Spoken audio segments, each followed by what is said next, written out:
The Oilers fall 6-5 in overtime to the Boston Bruins to kick off a 5-game homestand. We're going to break it all down right here on the Oil Stream Postgame Show. Tom Gazzola and Ben Scrivens with you. Zach DeCum holding things down back at EST Global HQ. I'm on location at Hudsons, Canada's pub at West Edmonton Mall on Bourbon Street. A fun night here. Raucous crowd riding the roller coaster ride of emotions that were the Oilers and their performance. And it was a good time. And hopefully you can come down and check out the watch party on Friday right here at the Bourbon Street location of Hudson's. Lots of great giveaways. 6 o'clock lager available in cans, and then all kinds of other great giveaways and whatnot. Of course, you can text us 780-218-9999. Lots of people texting in already. We're going to get to those and as many as possible. If you have any questions for Ben in regard to the game, specifically, let me know, and I'll send those through to Ben to break it all down. You can also get at us in the nasty chat if you're watching on our EST YouTube channel. Joel, I think, is all over me about figuring out Discord. I got a little lesson on Discord. Ben, do you know anything about Discord? I don't know anything about Discord.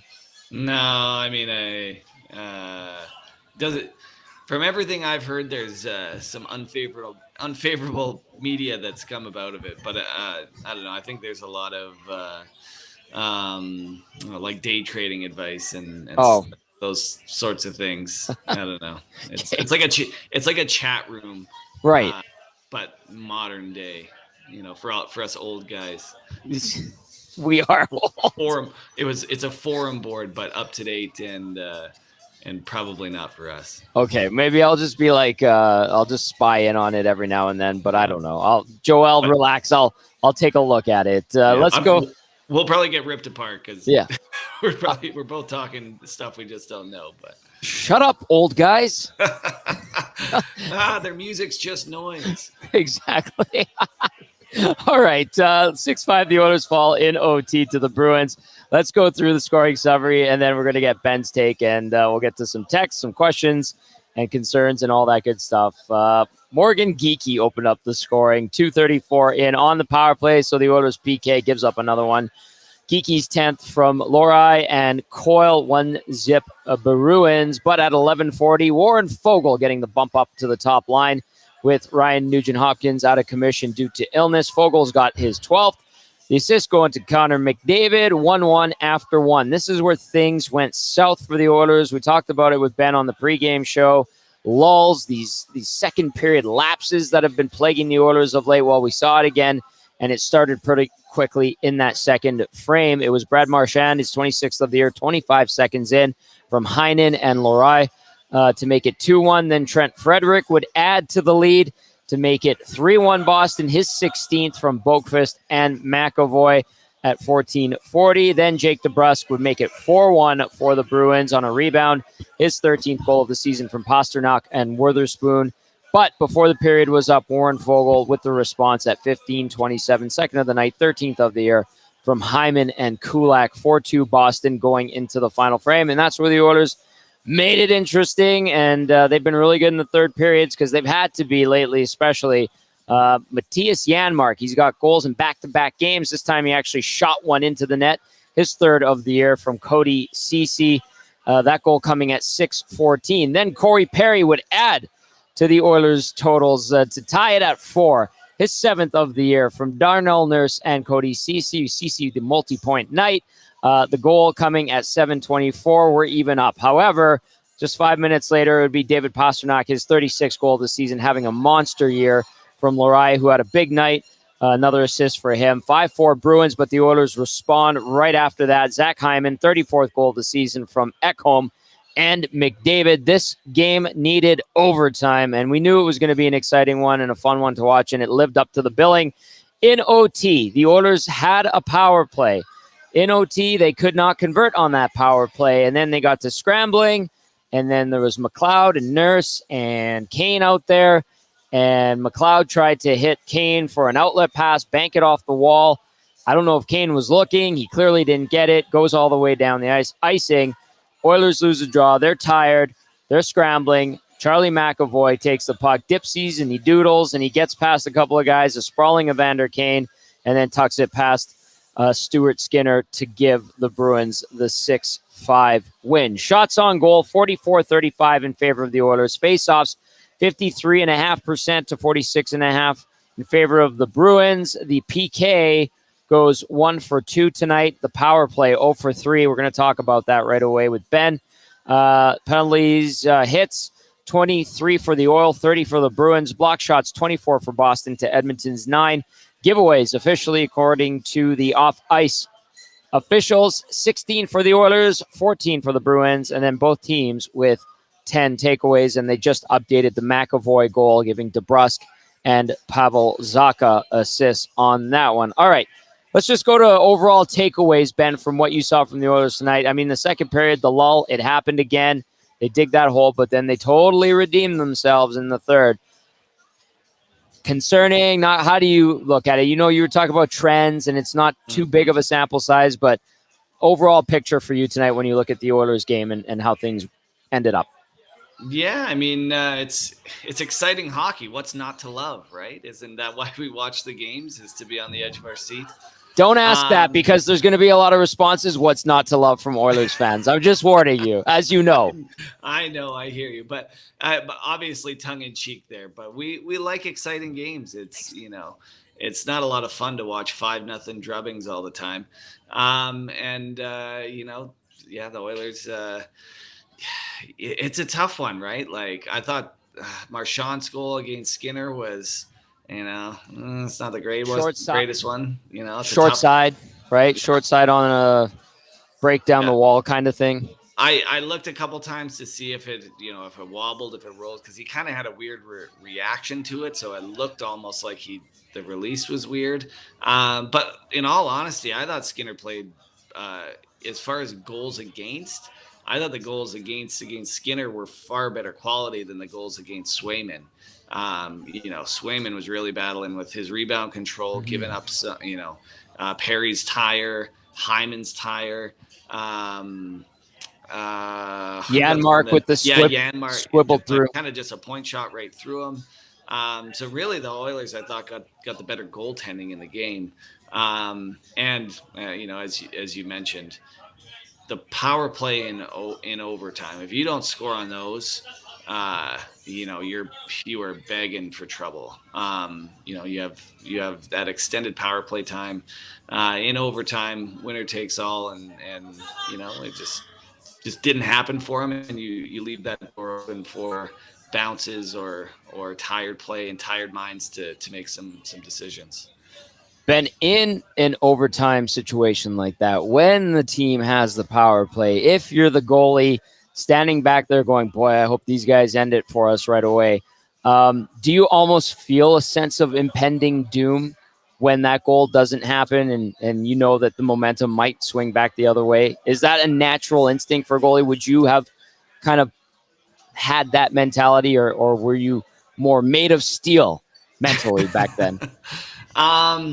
Yeah, it's a good question. I think, like, the best version of ourselves as goaltenders, we try not to let the situational inputs change the way that we're approaching kind of a shot by shot approach, right? There's so many tie-ins to golf psychology, right? Like, are you just hitting good shots over and over again? Are you just trying to make solid saves over and over again? Or do you feel the pressure to do something special, and you step outside of your comfort zone, and all of a sudden now you've created two headaches whereas there was only one before. So I think by and large, we're game 59, something like that. You're so far into the season that we didn't score there. What's going to happen now? Those thoughts don't really creep into your mind. You're just trying to give your team a chance, and it's not too different from the start of the game to the end of the game. You're probably more just in your zone at that point, trying to make the next save rather than trying to put extra pressure on yourself to stop the bleeding or to, again, do something special to turn the game. 780-218-9999. Ben Scrivens breaking things down with us tonight on the Oil Stream Postgame Show. Tom Gazzola live on location. Hudsons, West Edmonton Mall. Good vibe here all night long. Couple of nasty chats, Ben, that I want to float your way because it is goalie related, and I've seen this theme kind of pop up. We've got this one from Harrison. Says Skinner looked like he was in a different world, wasn't ready for pucks at all. Jim loves the mountains, says to get 5 on Swayman is pretty damn good. Mark adds Skinner will likely be Team Canada's goalie. And then Andrew says Skinner was screened on a bunch except for that Marchand goal. And I think what Andrew's saying kind of goes back to what you mentioned, Ben, the quality of the goals that Swayman allowed compared to Skinner. Tougher shots on Skinner. But there was this one comment that I saw that said Skinner looked tired. And then another one said Skinner looked shaky. Did you, watching that game, notice anything about Skinner and his body language, if you will? No, I mean, it's probably one of those things where if you're looking for something, you're going to see it. You can find what you're looking for pretty easily in things. And if you think he's got bad body language, then you're going to, seek out validating pieces of data to back up that mindset. So I'm probably the other way. I'm purposefully seeing things that tell me that he's not exhibiting those pieces of body language in a negative context. I think he gave the team a chance to win, right? He took them into overtime. Again, aside from the Marchand goal, some screens, some pretty high quality chances and goals against or goals for generated by Boston. Like a good strategy that I find in evaluating a goalie is if I'm on the other team, right? Like put myself in a Boston headspace right now. Do I look at the goals that we scored as a Boston proponent? Do I view them as weak goals? Do I view Pasternak or the Jake DeBrusk screen as like, oh man, we just got so lucky there? Or would I classify those as like, those are gritty, those are hardworking, timely goals? And I think by and large, they fall into that criteria, right? Yeah. Absolutely. So, that tends to be my statement. And like the appropriate thing is to do it the other way too, which is you look at the Oilers, they probably didn't deserve to get into overtime. I thought Swayman had some rough moments as far as his rebound control and kind of gifted the Oilers probably 2 for sure. I wouldn't put too much stock into the body language or where Skinner's at. I mean, there's also a reality. This game started at 8:30. It's not an excuse, but like, one of the things that always blows my mind a little bit about the NHL and how things are organized and operated is like you practice at 9 a.m., 9:30, whenever all week, and then the time that you're expected to perform and be your best tonight was at 8:22 is the start time, right? And it's like, are we setting the players up to succeed? And the reality is both teams played at the same time, so there isn't really an advantage one way or the other. But it's something to consider as far as the strategy behind setting your players up to succeed night in and night out. What's funny about the schedule, and at our old station, Jason Greger would go after Gary Bettman all the time about the start times being so inconsistent. And he actually asked Bettman about it when he was here for the playoffs last year. Bettman's like, no, our start times are fine. So classic. I mean, Gary Bettman, another Cornell grad. Of course you would go. He, Gary Bettman's role is to represent the owners and the board of governors. And when you recognize that as his role and the function that he serves in the NHL, he does a fantastic job at being a bit of a lightning rod for some of the controversy. Correct. Right? His job is to make the owners and the league the most amount of money. And so, call it what you want. You agree, you disagree. He's quite adept at his job of making the owners money. I have criticisms of how the league sort of markets itself. But like at the end of the day, if you look at valuations, franchise valuations over Gary Bettman's tenure, I mean, the owners have done very well with him at the helm. Yeah. And, that obviously means that they like him. They're going to keep going. I don't know how much longer he has. Probably he's going to go through this next CBA, and then we'll be seeing who the next commissioner is. So, save that line of questioning for a couple of years. Make a difference. 30 years he's been doing it, Ben. 30 years. Okay, let's go into the inbox here. 780-218-9999. Tom Gazzola, Ben Scrivens with you. Zach to come back at our EST HQ as we roll along through the evening. Oilers fall 6-5 in overtime to the Boston Bruins. This one from Russian Spa Guy, who texts in and says, Tommy and Ben, what are your thoughts on the overpassing versus shooting, and also the fact that we should never see Nurse, Kane, and McLeod 3-on-3 ever again? So, Russian Spa Guy, emotional, Ben. Those are we're going to call him Banya Man. Okay. Okay, go for it, Ben. Fire away. All you. No, sorry. I was teasing about the name. The Russian playing in the KHL, the Banya. Banya? That's the Russian. Russian. What do you call it? Spa? Nah. Bath? What's the heated shack? Oh, sauna? Sauna. There it is. Yeah, we have Banyas right below our station on the first floor of our building. Oh, so really? that's where the name comes from. Yeah. Okay. Yeah. They're fun. I'm not much of a sauna guy, but they were a good time. Anyway, sorry, what was I forgot? Let me read it again. We're talking about spas. Russian Spa Guy says, Tommy and Ben, what are your thoughts on the overpassing versus shooting? Also the fact we shouldn't see Nurse, Kane, and McLeod 3-on-3 ever again. And that was, due to the scramble and the missed pass that led to the goal with the icing. But the overpassing versus shooting, Ben, in your opinion? Yeah, I mean, we can always try to get the crowd to tell them to shoot more on the power play.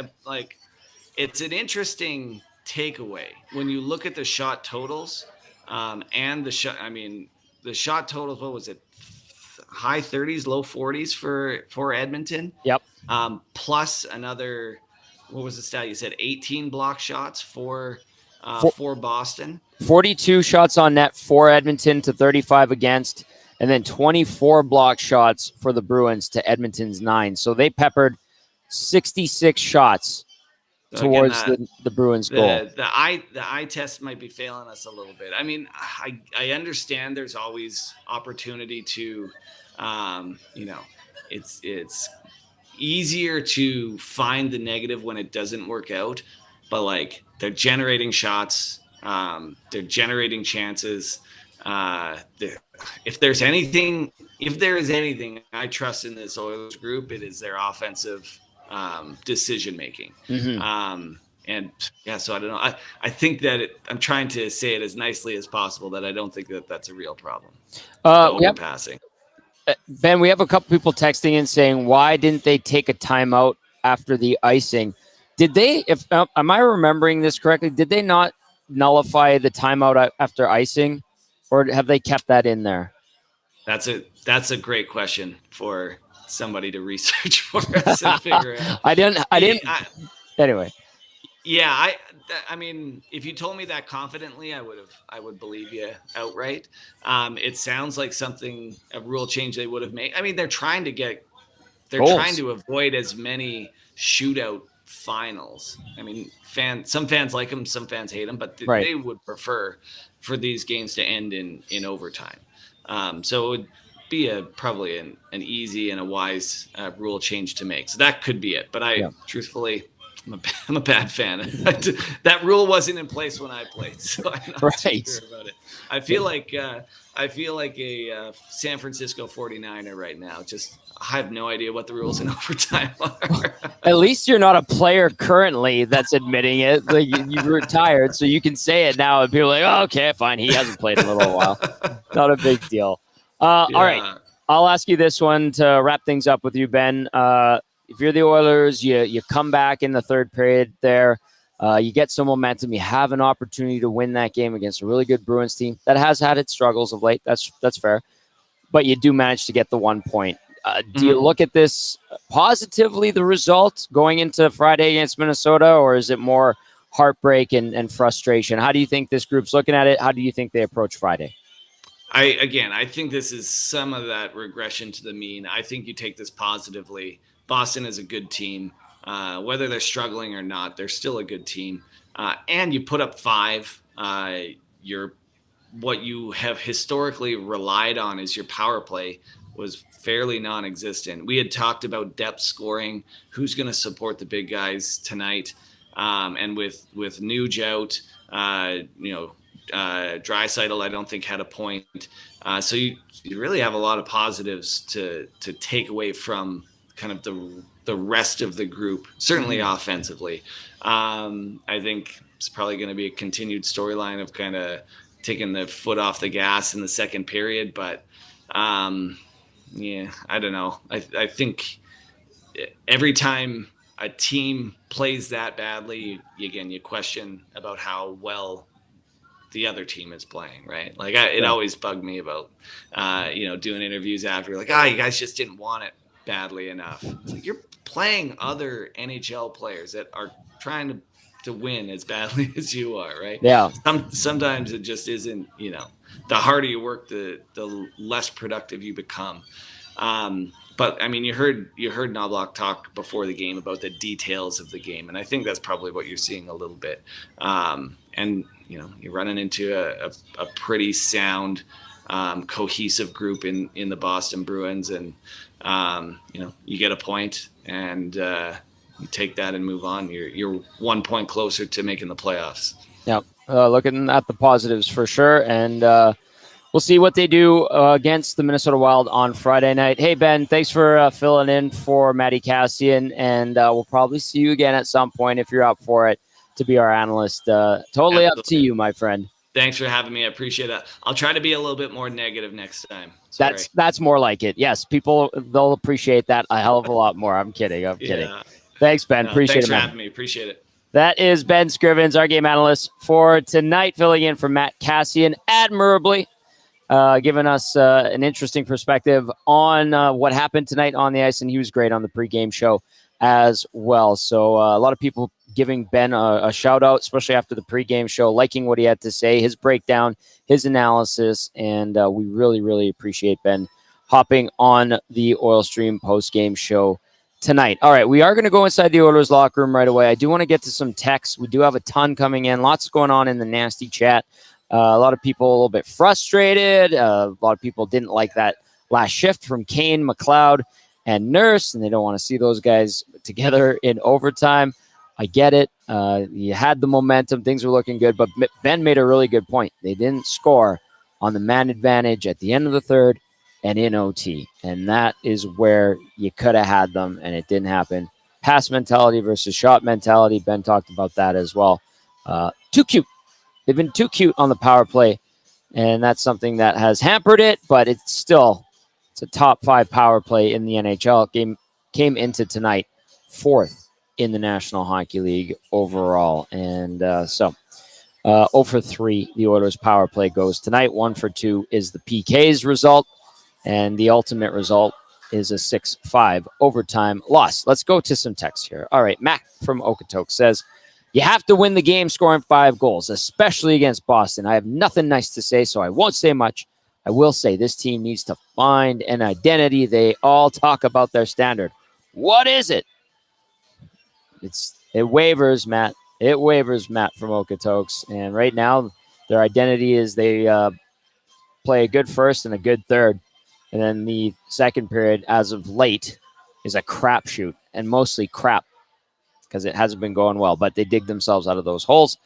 And they did it again tonight, and then ultimately lose in overtime. This text comes in, says, it's next year, LOL. Outside of the obvious issues tonight, Kane and Skinner, in parentheses, what's going on with Holloway? Do we need to give him more time, or what's the play? Because I find he doesn't provide much of anything in the lineup, much like the entire bottom 6. Holloway's young. They asked him to play center today. No name on that text, by the way. Oh, no, it's Peter. Peter, thank you for the text. There's going to have to be patience for Holloway because this is a guy that's playing his first real full year of pro hockey. Has been dinged up a bit, but I've been encouraged by some of the things he's done. Scored the other night on that diving goal against Detroit. That was nice. And they're moving him around. So maybe that hampers his development a little bit. He's playing wing one night on the top line. Next game, he's playing center on the, third line. Different line mates all the time. I think it makes it a little trickier for a young guy like that. But I like his hustle. He has a never back down mentality. I think in time he's going to be just fine. That's just my 2 cents. But Peter, thank you for the text. Appreciate that very much. This one comes in and says, hey, Tom, I think Skinner is being overplayed. He looked way too tired tonight. We should play Pickard more often. I think we're going to see a healthy dose of Pickard, especially with this schedule and how busy it is. We've got 5 games in 8 days here throughout this entire homestand. So I think there will be a lot more Pickard getting into games and especially starts. So, yeah, you're probably right on the Pickard getting more nights. And maybe Skinner does need a little bit of a repose or breather. And that's something Joaquin talked about, and he noticed a bit, and I think some others have picked up on it. But, not Cass, but Ben made an interesting point about the types of goals that went in on Swayman compared to the types of goals that went in on Skinner tonight. And he thought Swayman let in some worse goals than Skinner. So if you want to look at that perspective, Ben kind of showed us that light a little bit. Let's go to this one from Daniel. Says, hey, guys, I've got a question. I just want your thoughts on the icing at the end. I thought personally the linesman blew the call. In calling the icing, no change. Hybrid icing states that if a goaltender leaves the crease at all with the intention of playing the puck, icing will be waved off. That's exactly what Swayman did. He came out because he was going to have to challenge Kane on that chip in. Thanks from Daniel. Daniel, I also think, too, I watched the replay. Was Kane looking for that pass? I know they were super tired. And what the part of it that I didn't like, and that was McLeod who made the bank pass, try to bank it to spring Kane when maybe it was a good time to, regroup, take it back behind the net, get the change, and then try to, you've got possession and try to get things going the other way, get McDavid and Draisaitl out there. That, in hindsight, would have been the right play. I was like, ooh, that bank pass better work. And then you see it missed, and it leads to the goal against because those guys are tired and they're scrambling and they got beat. Simple as that. So that's kind of how I saw it. Daniel, thank you for the text. All right, let's go to Zach Decum now. Zach Decum, your thoughts on the game as well as teeing up our first bit of clips that we're going to get to. Yeah, I thought the game for the first 40 minutes, I mean, the Oilers have always had an issue playing a full 60 minutes, and we all know as fans that they could try and fight back in that last frame. And they were 17-3 coming back from a deficit in the third period coming into this game, but they fell short, and it was really exciting hockey. I thought I couldn't take my eyes off the screen for that entire third period. I mean, being down 4-1 with 25 minutes to go and being able to get a point out of that game, honestly, as bad as it is to lose the game, getting the point is amazing, being down 3 goals. They claw their way out of a hole. They get a point. Zach Decum looking at things from a positive point of view. All right, pal, nicely done. Who are we going to hear from first? We'll hear from the man who got in a fight, Corey Perry. 4-1 there, Corey, but kind of disappointing to be in that position in the first place a little bit. Yeah, it was tough. It didn't go our way in the first, 35 minutes, I guess you could say, until that last shift, or a couple minutes left in the second, and then we came in, talked about it, and we found a way to get a point. Do you need to have this conversation after the first, because it's kind of become a trend? Really bad in the second, and then really good in the third. I guess that might help, but I guess if we had answers, we'd fix it right away. But if we play the way we can, the way we did the last 5 minutes of that second period. We handed them in. They couldn't change. They iced puck a few times, and we just kept rolling them over. I mean, that's how we have to play. It's proven and to be successful. And we know we can do it. We just got to put it together. I feel like there were some self-inflicted wounds a little bit tonight. Some things here and there, some mistakes. Yeah, probably a few mistakes. Some easy to clean up, but like you said, we found a way to get a point, and that's all that matters after being down 4-1 or 4-2. Corey, I feel like there was a pretty big adjustment without Ryan Hopkins tonight. Just a lot of guys having to move around and pick up the slack a little bit. Yeah, he's a huge part of this team. No, it's not an easy hole to fill, that's for sure. But I thought guys were in and out of that spot, and everybody found their way, and like I said, we got a point, and we'll move on and get ready for the next one.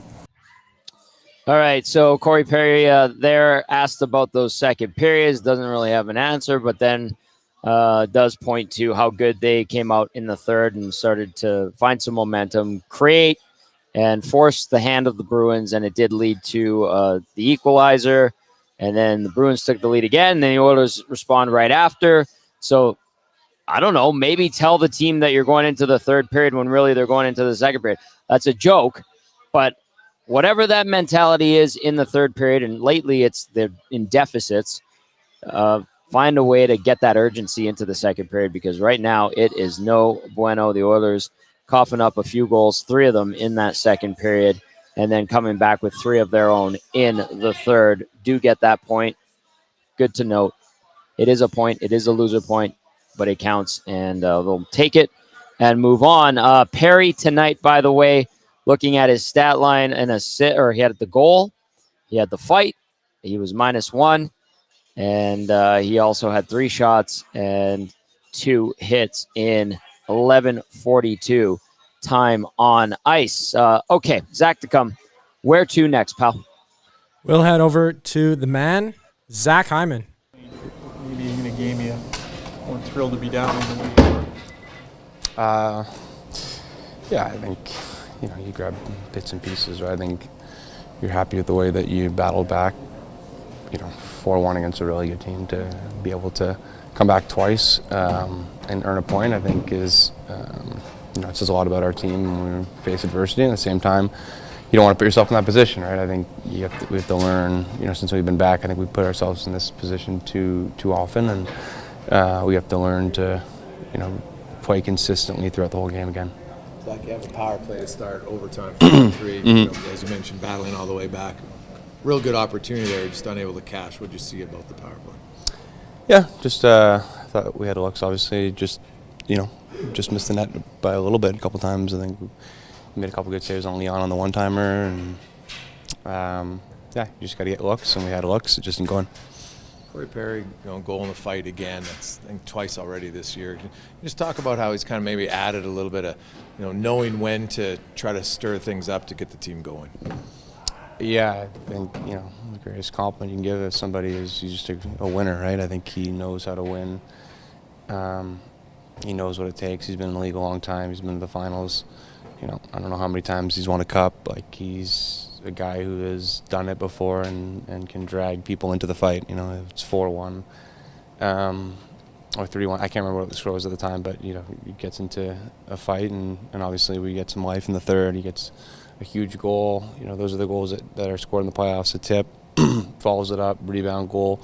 We need more of that, I think. So just a solid addition for us, obviously. Was there a conversation? You guys see anything in the first 2 periods? Because 3 goals directly off of point shots, and you just thought that's not something that's necessarily come for your team a lot. But you had 3 of them right in the third. Was that just a concerted effort from something you'd seen on film at all?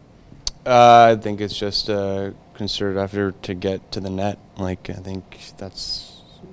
I think for a little bit, 5-on-5 goals are hard to come by for us. Even during that winning streak we were on, we weren't scoring as too many 5-on-5 goals. We weren't letting up a lot, and I think it's an effort to get to the areas where you score. I think, and we've worked on it, and I think we're doing a good job of doing that. And now we got to clean things up on our own end and make sure that we're not giving anything up. Zach, how would you say the dynamic or makeup of the lineup changed tonight without Ryan Nugent-Hopkins in it?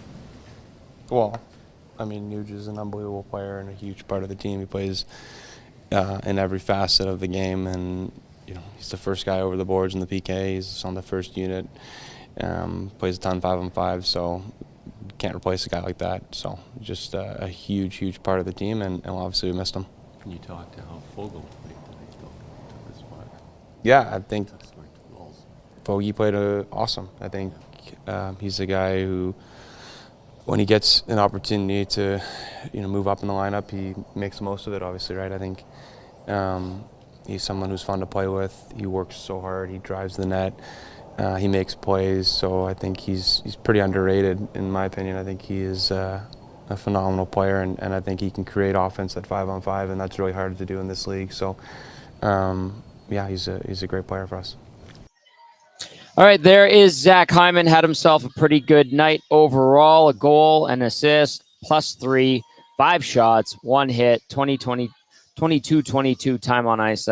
Did take a draw or two and was 50% on the dot, and did get the equalizer that got the Oilers the point tonight. Yes, it would have been better if it was a 2-point night for the Oilers, but they do get that loser point, losing the game in overtime. All right, we're going to go into the locker room one more time. I see some texts coming in. I see some nasty chats popping up. 780-218-9999. I'm going to get to those right after our next bit of audio and video. Zach to come, who are we going to hear from now? We'll hear from the man who opened the scoring for the Oilers and got 2 goals tonight. Here is Warren Fogle. But were you a little frustrated to be down the way you were in that game? Yeah, like you just said there, it's great that we got that point and, we fought our way back, but it just felt like a game where, I really thought we made a really good push there, and, I really thought we were going to get the win there. We had goals from every line there, and, that's a really good feeling when everyone's contributing, and just really liked our game. Your game was very good, filling in for Nuge. Yeah, just trying to make the most of my opportunity whenever I get up there, but couldn't have done it without my line mates. Those are 2 amazing players, and those are great leaders on our team, and just making me feel comfortable playing with them. And it was fun playing with them. When you're down 4-1 and you end up with a point, is there certain victory there? Yeah, for this group, I think we got to have a better second period. It felt like today, even though the goals were going in, that we actually had a better second period, but. It's something that's bleeding in our game and something we know we got to improve on. All right, that is Warren Fogle. A couple of goals for Fogle tonight. He was on the top line with Connor McDavid and Zach Hyman, +3 as well. 5 shots for Fogle, 1 hit, 18:54 time on ice. If you want to look at positives, I suppose you could point to Warren Fogle and be like, okay, he's back. He looks like he's engaged. He's playing well. I like that first goal he scored. Good, strong play off the wall. Take it, whatever ice is given to you, makes a nice move, tucks it past Swayman. That, to me, is a good indicator. So if you're looking for a few silver linings, I know, probably overall Oil Country's not happy, disappointment of losing the way they climbed their way back into the game. But if you're looking at some positives, you go, well, Fogle played a good game. So that's a good sign. If he maintains that on whatever line he's on, that's a good thing, because coming out of the All-Star break / bye week, he wasn't particularly great. So it's coming around for Warren Fogle, chipping in with a couple of goals on this night. All right, let's go to a few texts first before we go into Chris Knobloch. Shanzi says, can we please get away from the idea that this team needs a top 6 player at the deadline? Nope. They need a goalie and D-man. It's all about insurance. They have no issues scoring. That's from Shanzi. Shanzi, I don't think they're going for a goalie. D-man, yes. Goalie, I don't think so. That's just what I'm hearing. So I understand where you're coming from, though, Shanzi. Thank you for the text. This one from Coach Corey, texting and listening live from Spain. Zach to come. Put it on the board. Pin it up. I'm writing it down. You're writing it down. Coach Corey from Spain says, hey, guys, all the talk about the gas guys in OT after the icing call. Why didn't Knobloch use his timeout there? Was that a rookie mistake? Coach Corey, I don't know if anybody can text me in the rule. Where's original Puzar when you need him? Because he's a stickler for the rule book. I don't know if they took the ability to call the timeout after the icing away. I feel like I heard it somewhere. I can't remember for sure, but that's come up a little bit, and I understand, because that would be the right thing to do, unless he didn't have the timeout, or the timeout is not available after you take an icing if they took it away. And please, someone, if you got it, let us know. I don't have a rule book handy on me here as I sift through all the texts and stuff. 780-218-9999. Nasty chat as well. Derek Texan says, hey, boys, I think it's concerning that they're not beating the other quote-unquote top teams. What say you? By the way, Scrivs was great tonight from Derek. Thank you, Derek. Appreciate that. Agreed. Ben was excellent. I want, personally, like, to convince me that this team's ready to take the next step. I want to see them beating more of the top teams. The win in Dallas was a good step in the right direction. The loss in Vegas, not great, but they played a good game. They had beaten Vegas earlier in the season. We'll see what happens when they get some stiff competition next month. You look at the upcoming lineup of teams that they're going to play. You got Minnesota, should win that one. You got Calgary. You think they should win that. Calgary's been hit or miss this season. Then you get LA, need to win that one, especially in regulation after losing to LA 4-0 a week and a half ago.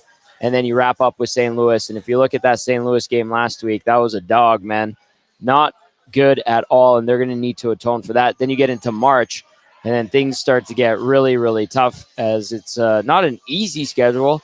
Seattle, okay, Seattle's had its struggles. Then you get Pittsburgh. Then you're into Boston. You get Columbus, Buffalo, then Pittsburgh. You're back on the road for a 4-gamer. Then you come home, you get the Caps, the Avs, the Canadiens, the Sabres, the Leafs, the Sens, Winnipeg, LA, and Anaheim. There's some winnable games in there, but there's also some teams that can really throw a wrench into your plans, and you're going to have to be sharp against those teams. So I'd like to see them win against the top teams as well. I think that would reassure a lot of people, and so far it hasn't happened all that much, although that win in Dallas the other night was good. Thank you to the texter that sent it in. Starting with the 17-18 season, offending teams are not allowed to take a timeout after an icing. There we go. Was that from YouTube, Trev? I think that was from YouTube, Trev. Thank you, Trev. He was at the game tonight. There we go. So that's been clarified. YTT coming through in the clutch, buddy. I hope you had a good night at the game. All right, Zach to come. Are we going to go to Chris Knobloch? We definitely are going to go to Chris Knobloch. All right, let's do it.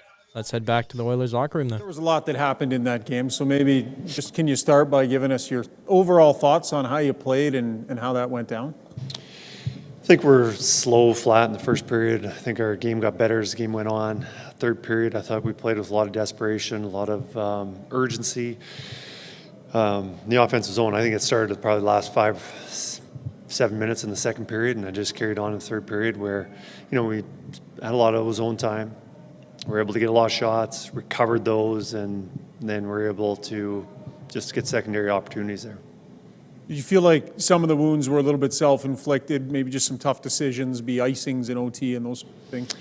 Yeah, no, it was unfortunate. We had an opportunity to, get the a 2-on-1 there. Indirect, little comes off fast off the wall just because the angle's tough to make that pass.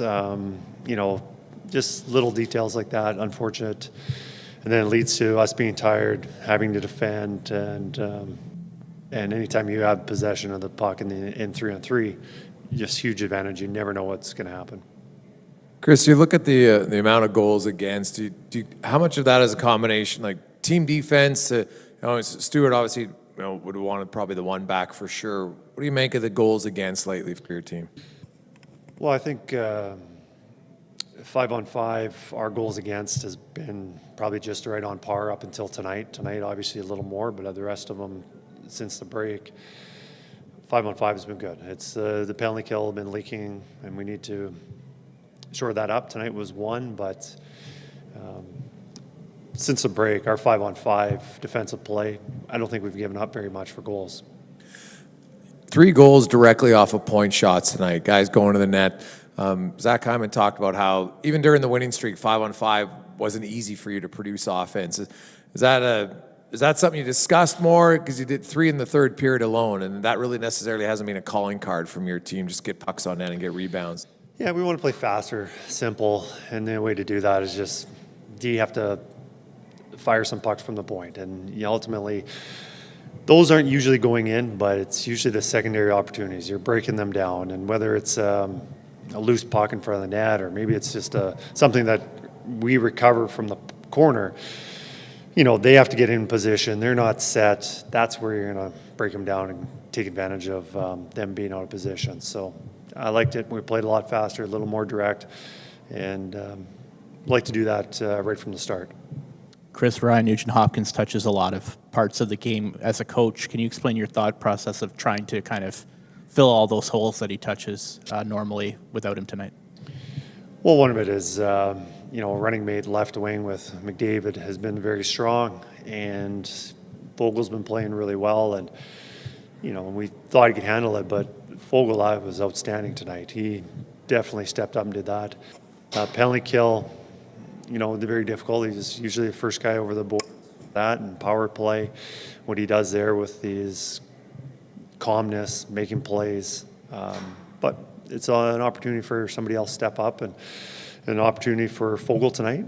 He absolutely stood up, and we missed him, but throughout the year, you're going to be missing some of your better players. And you mentioned Fogel having a very good game, and McLeod and Perry moving up at different times too. Did you feel Nugent-Hopkins' absence though kind of affected your bottom two lines a little bit tonight, and having other guys having to step up? Anytime you have to raise somebody and move them up a line, that usually that player can do it for a short period of time, and but you do miss that depth, making it a bit more difficult, especially tonight when they were at 5 defensemen for pretty much the entire night. You'd like the third, fourth lines take advantage, and we did. We got a goal out of Janmark's line there in the third period. So, you're always wanting, as a coach, you always have an idea of where guys should be slotted and who they should be playing with. Chris, you mentioned you thought your game came on in the latter part of the second period, but you're outscored 3-1. You've been outscored badly in the second periods the last 5 games. Why is that? I'm not sure. Well, last few games, I don't think we've given up much 5-on-5. A lot of it's penalty kill. Clean that up. It's not so much. And you get a 4-on-3 in the overtime. That's usually money in the bank for your team. Was that just one of those times where Swayman made 2 really good saves on it? We had really good looks. We had good shots. Thinking about Bush, had some good looks, a couple that just missed the net, but I think it was the right choice to make those shots. And then the save that he made on Leon, 1, if not 2 of them, we thought that they were going in, but Swayman made nice saves there. A couple times now where Corey Perry, maybe when things aren't going great, has figured out a way to affect some change. Maybe just a thought on kind of his sense of timing, and then getting on the score sheet as well. Corey's played a lot of hockey games. He knows what it takes to win, and when things aren't going well, and directing the course of the game into another direction, and making big plays. Scored a big goal in the third period. Got in a fight. He does a lot of little things that are very important to the success of a hockey team. Yes, indeed. Corey Perry helping spark the comeback tonight. It does fall short. Ultimately, in overtime, the Oilers do pick up the point. 6-5, the final in favor of the Boston Bruins. That was Chris Knobloch that you just heard from and saw if you're watching on our YouTube channel. It is Tom Gazzola live on location, Hudsons, Bourbon Street in West Edmonton Mall. A great night here, and we'll be doing more of these nights. Friday night, we will have our watch party, EST crew in tow. Whole gang will be here, and lots of great GCs that I have to give away, and we have 6 o'clock lager that is available. Steve and Adam and the folks here at Hudson's have 6 o'clock lager available if you want to dabble in some of that, and some of the nasties were out today. Great to see Renee Savage, he was there, and so was Dez, and then Dale. X-Ray J says he got home safely. Very good to see. X-Ray J, you made it back home safely. Thanks for coming out tonight, pal. Nice to meet you in person, and I think it's going to be a lot of fun. Great partnership starting up here with the fine folks at Hudson's. All right, keep those texts coming in. Let's get to some of those. We have a few minutes left to go. And we do need to get to the player of the game as well. Zach DeCombe will be doing that shortly, but I want to get some texts first. This one says, Tom, the Oil were 100% out of the fight till the worm dropped the mitts. We need more of him. That's from Justin. Justin, I'm with you. And you heard Chris Knobloch talking about it there. He said that, this guy's been around forever, and he's played a lot of hockey games, and he seems to know when his team needs a spark, what type of spark his team needs.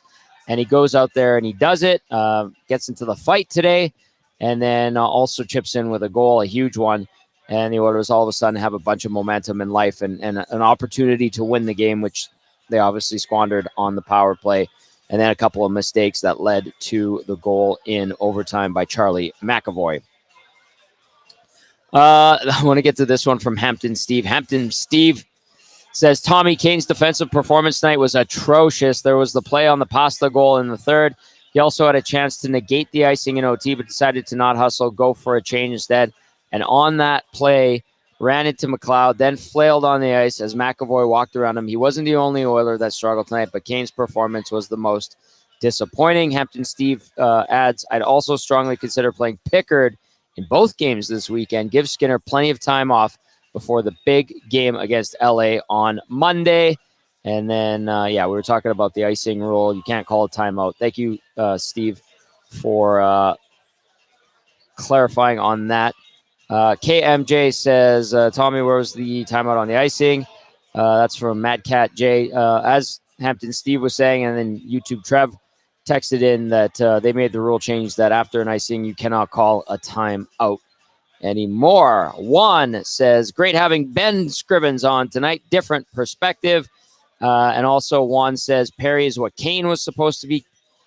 Kane's going to probably get 30. He's been scoring in bunches, but then you heard Hampton Steve there talking about he didn't like his defensive play. Yes, a couple of Rashog described them in his questions to the players and to Chris Knobloch as self-inflicted wounds. Fair. The scrambling, going down, and then getting walked by McAvoy, not looking for the pass, maybe not hustling. I know they were gassed. I look at McLeod and I go, well, maybe that could have been a regroup back towards behind your net.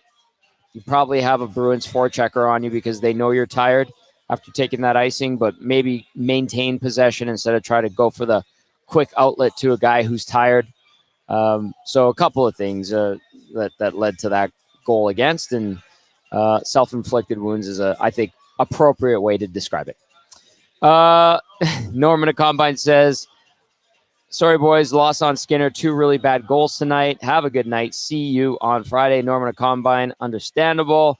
And I look forward to seeing you. Hopefully come down here for the watch party on Friday. Let's see what else we have. Displaced Yukoner says, that was a great game from a fan perspective. Got a point. Nice to see Joaquin out there. Gager looking good, as always, back on the broadcast and kicking butt like he always does. That's our boy, Joaquin Gage. All right, let's go to the player of the game, brought to you by Damon Bunting, RE/MAX Elite. Damon Bunting, consistent, top-producing realtor in Greater Edmonton and among RE/MAX realtors. He and his team would love to help you find that right home or make the move from your current home. Community-driven, he understands what it takes to make a difference in our city. Check him out, DamonBunting.com, or visit his Instagram at Damon Bunting Real Estate. Zach Tecum, who is the Damon Bunting RE/MAX Elite player of the game. Well, he was pretty driven tonight. Warren Foegele with 2 goals. He had 5 shots as well.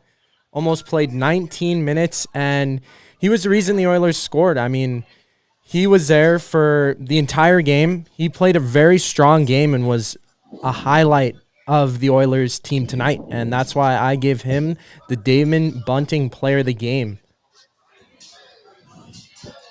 You're not even going to let me sip my beer? You're going to stop talking like that? Well, that's all you're going to say? I could say more. I mean, he was all over the ice tonight. He was. Fired shots from really anywhere. He had 5. He missed 3 as well. Strong play on that first goal.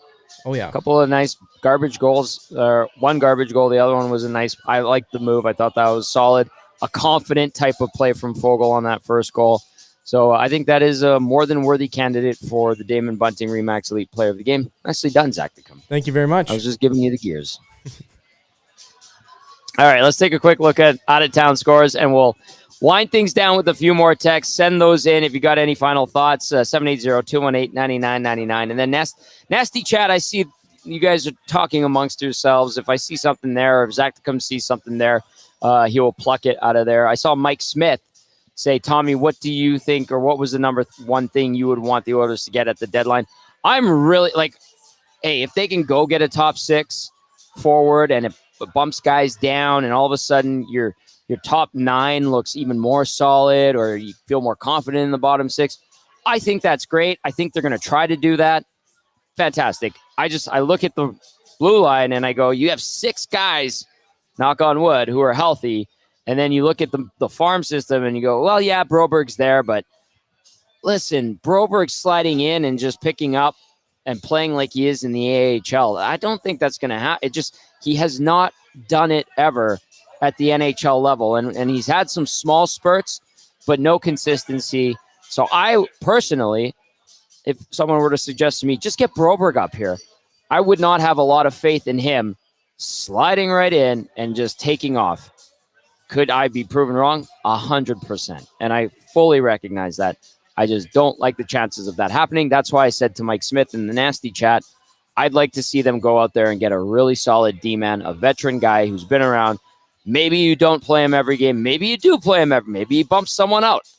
Whatever. Make the blue line better. Get another body on there so that you have 7 D-men on the roster. And then I know there are cap constraints, but if you can find a way to upgrade the forward unit, great. I don't think they're going to be doing anything at goalie. Sounds like they're not going to be doing anything at goalie. I know some people are concerned about Skinner, and we've seen those texts and read them out so far on the show. Let's take a quick look around the National Hockey League now. It was a busy day in the NHL, and the Oilers wrapping things up with the late game. 5 games, so not that busy, but 3-2 Buffalo wins in Montreal. Then you had Philadelphia 3, Chicago 1 at the United Center. 7-4, the Blue Jackets spoil the party at Honda Center in Anaheim, defeating the Ducks. 6-3, Toronto over Arizona at Mullet Arena. And then the Oilers wind things down with a 6-5 loss in OT to the Boston Bruins. All right, let's see what we got. Zach, do you see any nasty chats that you want to read? Just one from Mike Smith. He was asking if I'm going to have some late night gaming tonight. I don't think so. No, too late? Too late even for me. you? Yeah, even for me, man. I gotta get my sleep. I like my sleep, so that's about I understand. Justin says, Tom, you and I need to have like 50 beers and a few rounds of golf. That sounds like fun, Justin. Sounds like fun. All right. Nate, Big Uke, you, Chaz. Oh, all right, Big Uke, what do you got for us? Mick Diesel, who writes in the nasty chat that Jack Campbell would have won tonight with a bunch of laughing emojis. Ha-ha, Mick Diesel. Let's get to Big Uke's text here. It says, would have liked another point, but didn't deserve the one they got. Regroup, refocus on the Wild/Flames Friday and Saturday, Night nasties. See y'all in the morning. And then Neil says the Oilers deserve every point they get. Fish Tank says, where was Dry? Mike Smith says 100%. Broberg cannot be the number 7D. Might as well bet the house on green on the roulette wheel. Yikes. I just don't like some people are ready to be like, get him up here. Let him play. Let him have a look. I understand that, but I would be worried. That's just me. Dell says another forward. Gazzy is drinking too much. And then also adds Tanev is old and injury prone. Dell, if you missed it, I said I'd like to see them get a defenseman to have 7 D-men. If you can upgrade on any of those guys that you have on there right now, fantastic. Or if you can add a veteran guy, that's just fine too. All right, some final thoughts from you, Zach, to come before we wind things down. Well, I knew coming into this game it was going to be a tough one for the Oilers, and they battled. They really did. And they tried to get the victory, but, I mean, they couldn't will it in the third period. I'm personally excited to see the upcoming games for the Oilers. I mean, they play against, the Wild next, right? And Friday night. That should be a good one. Realistically, the Oilers should come out on top in that one. No problems. But the Wild have been 5-3-1 in their last 9. In the last 10. 9 or I can't do math, but 9. I got you, buddy. 6-3-1 in the last 10. They dropped their last game. Yeah, no, it was. I mean, I'm honestly, I got to say it. I'm jealous that YTT got to go to this game. It was, even though it was a loss for the Oilers, fantastic game from fan perspective. As negative as anyone could be about the game, it was exciting. It was fun to watch. Not the result that Oilers fans wanted, but they do get a point. Edmonton now at 68 points through 53 games, 2 points back of Vegas, 3 games in hand. Edmonton 6-3-1 in its last 10. By the way, the LA Kings, winners of 4 in a row, sit 1 point back, or 2 points back of Edmonton, and have played one more game. So that's the update on the standings as we get set to say goodnight. I want to get back to this last text. Comes in from Coach Corey, texting and listening live from Spain. Says, hey, guys, I'm glad we clarified that rule in OT with the icing and calling a timeout. Okay, next question. After Connor and Leon are gassed after the power play in OT, we have a face-off in the D zone. Do we not have better options besides McLeod Kane? Should that be DR Holloway maybe? We missed Nuge for sure tonight. It's from Coach Corey live from Spain. Yes. After the power play, could Hyman and somebody, or was Hyman out there? Like, even Fogle was going good. But I don't mind the McLeod and Kane idea. It's just Kane, as has been pointed out, wasn't having the best game. And some people weren't too happy with him. And the decision-making by both guys, not particularly good on that goal that won the game for Boston. So I would think there would be more options. And like Coach Corey from Spain says, it shows you how important Ryan Nugent-Hopkins is for this team. All right, that's going to do it for tonight. We're already past midnight. Late start, but a lot of fun here at Hudson's, West Edmonton Mall. Huge thank you to Steve, Adam, and the entire crew. Colby, my old neighbor, who is bartending here, and all the girls that took care of the Hot AF wing competition. Our buddy Ryder was great. You can catch him on the radio on the FM side, and as well as hosting Elks games in the summer. Great to see Ryder on location.